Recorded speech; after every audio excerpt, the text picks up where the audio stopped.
start up with the idea. I feel odd man out because these are different technology. I'm in a different field. In the year 2000, there was a conference in Chennai organized by Murugabesh Research Center about organic farming. There are a lot of talk about organic farming, many people saying how green it is, how useful it is, all that.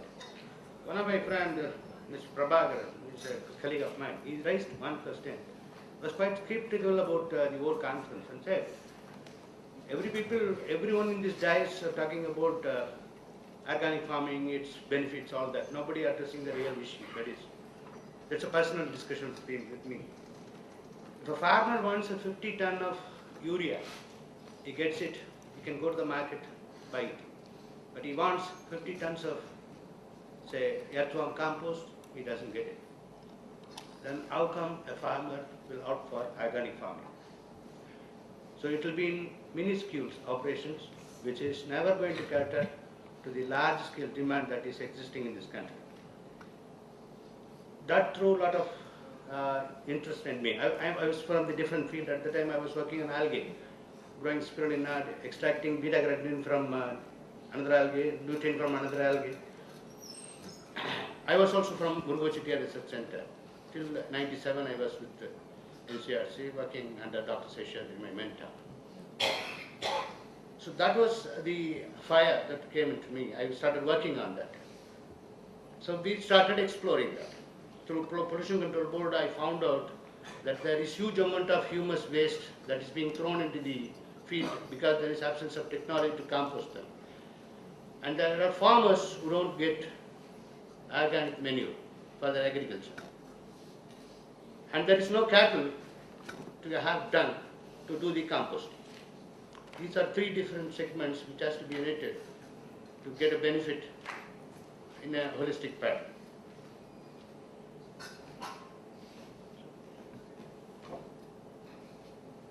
So this is a primary area. The increased generation of waste from municipal waste, you have animal husbandry waste, you have industrial process of agro-process waste, all those things. And what predominantly they do is they dump it in the field.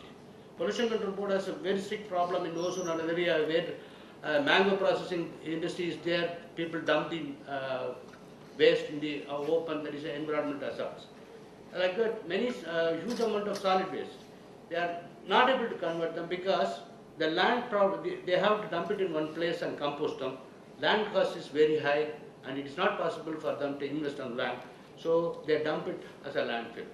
3 days back I was in Kolhapur, I was going from Pune to Kolhapur. I saw a lorry standing by on the hillock and they were dumping the dead chicken onto the on the hillside. So these are all the things that's happening around us. So this high infrastructure and absence of established technologies for the composting is doing all this mischief. It is forcing the industries to do all this mischief.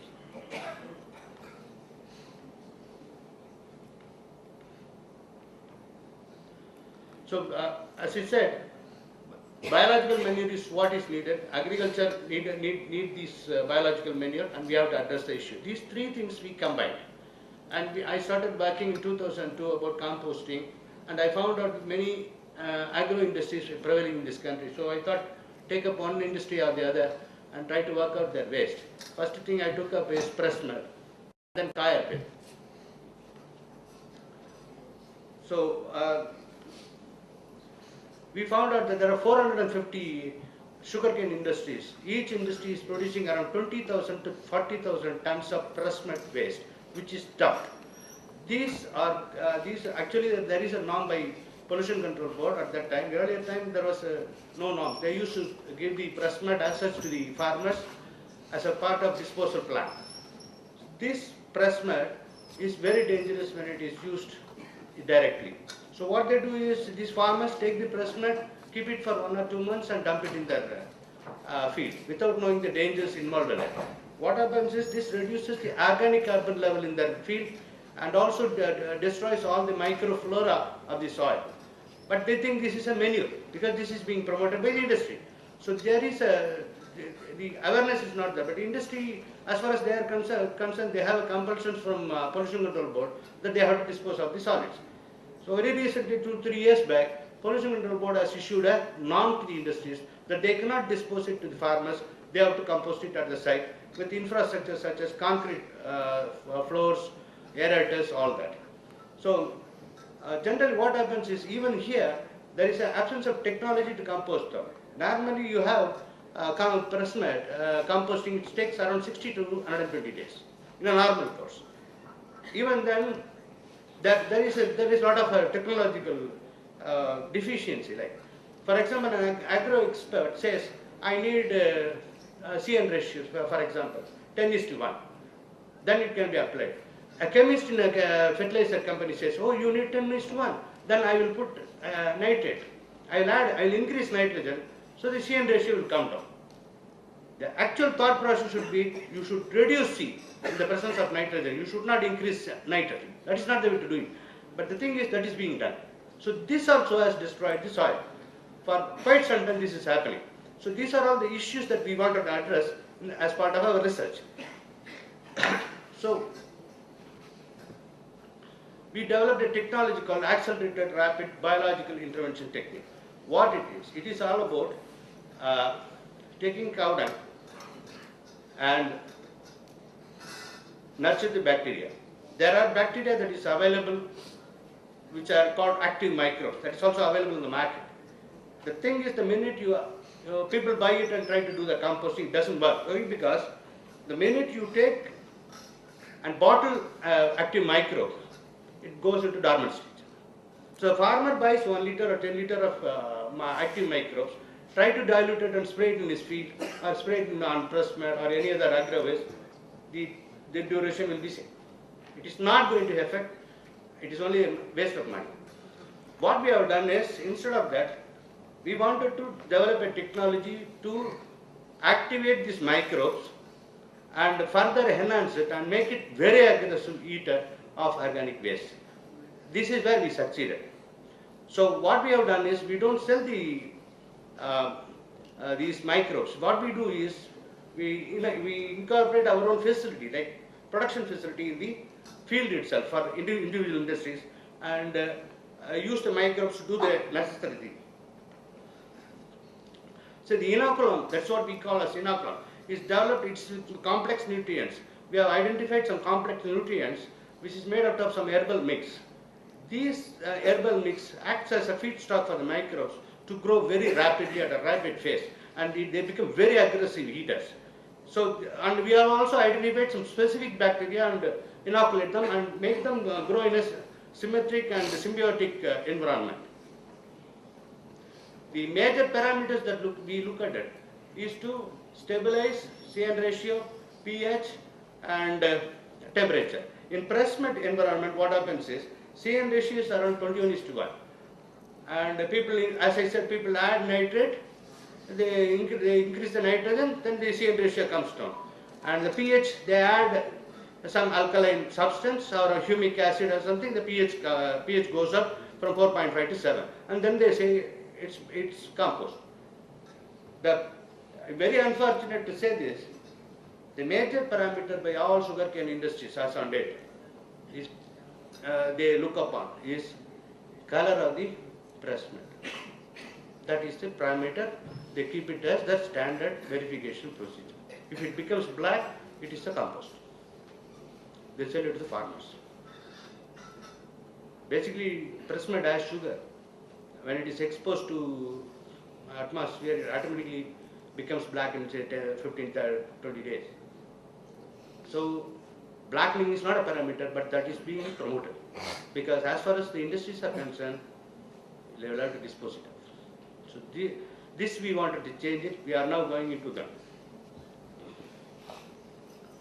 The arbit method of ensures maximum batch production. That is, we do it in 14 days. The composting using arbit method is 14 days, in which we ensure CN ratio 10:1, pH 7 to 7.5, and temperature is less than 45 degrees.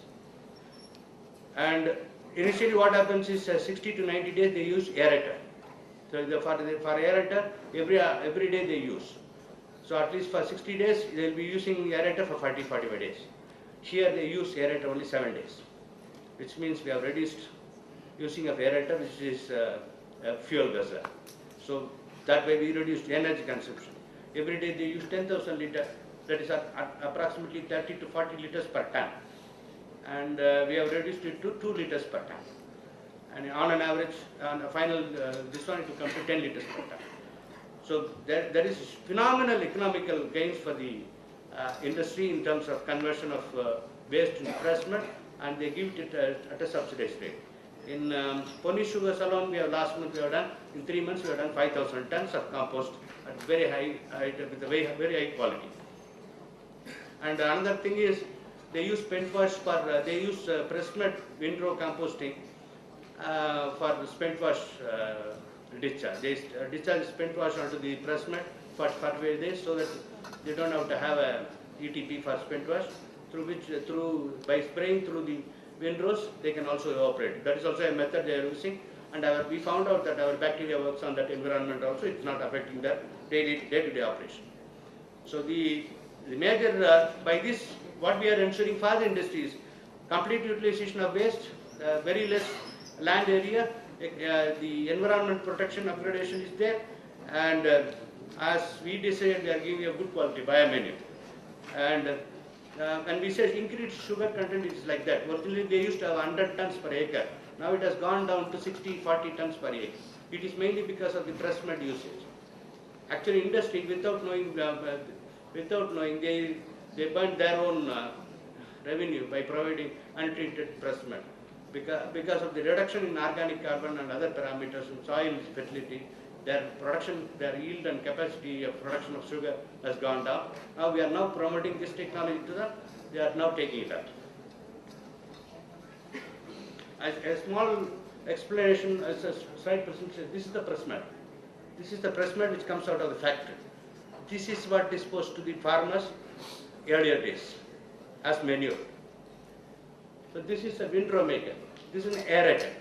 They do the aeration. You can see the smoke coming, the temperature of the pressmud you can see. This is how windrows are made. They pour water on the windrows to cool down. The temperature will be somewhere around 70 degrees or something. This is our reactor. See, we have made a technology very simple. We made a simple reactor system to grow our bacteria in the field itself.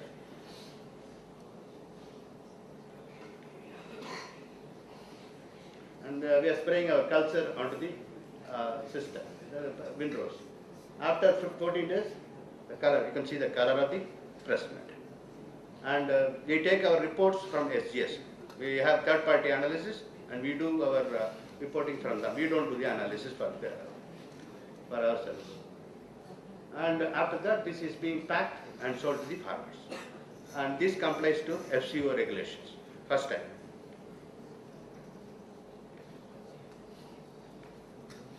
So basically, if you see, you can see the product, windrow, how clear it is. This pressmud, and first day you can see the color of it. On the 14th day you can see the color. And again, that is a color is a primary indication. To achieve this color, some people also add ash from the cogen system. That is also there, saying that it's potash. That is a different scenario, because there is one unfortunate we always used to say is our farmers are the biggest guinea pigs ever can be found anywhere else, because they are being trained with everything. So what we have done is, in pressmud compost, we have done it in 40 days. As I suggested, we maintain pH at 7 to 7.5, and there is no pathogenic, because we also keep the pressmud for 4 to 5 days. We keep it at 70 degrees. Using our microbes, we manipulate their behavior to keep it at 70 degrees to cook or kill all microorganisms, weed seeds and other things. That is also part of the technology that we have developed. And we have also filed a patent under the aegis of our incubator RTBI, and we have also applied for earlier publication. We put everything in a nutshell. During the search, we found out the shortest period for composting pressmud, and a patent applied and obtained by a US patent company. And they have done it in 14 weeks, their claims. We are doing it in 14 days.